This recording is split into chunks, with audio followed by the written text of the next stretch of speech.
We're Toni and Alex, and we're documentary filmmakers. We made a film called Microbirth that showed the importance of seeding a baby's microbiome at the moment of birth. And now we're making a new film showing that what happens next is just as important. Here are some of the world-leading experts we've already filmed to explain why.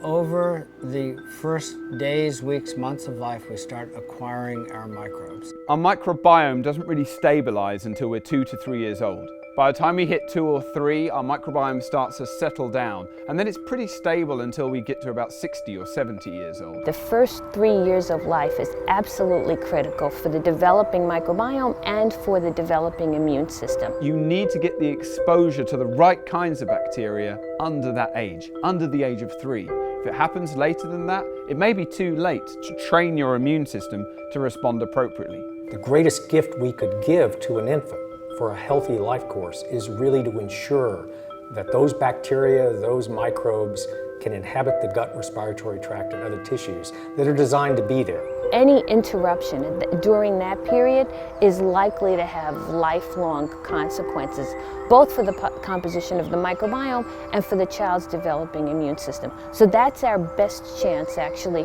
for both prevention and intervention to restore the healthy composition of the microbiome. That baby's immune system needs to see those good bacteria. It needs to interact regularly with those good bacteria. And so if those are missing, that's a problem, and that can lead to later life disease. Our internal ecosystem is degrading over time, generation after generation, that we're stepping down.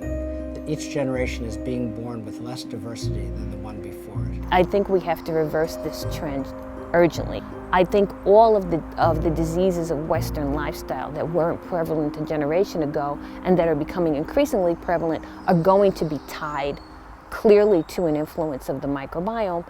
This is a point of discovery. We're on a journey to understand this microbial world in the context of health and human well-being.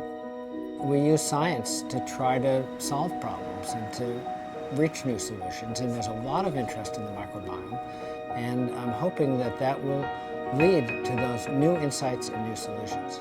Probably the most important thing that we can all do is to make sure that we teach children, teach the next generation about the importance of having a healthy microbiome and encourage the changes in that generation. That's where it's going to be most important.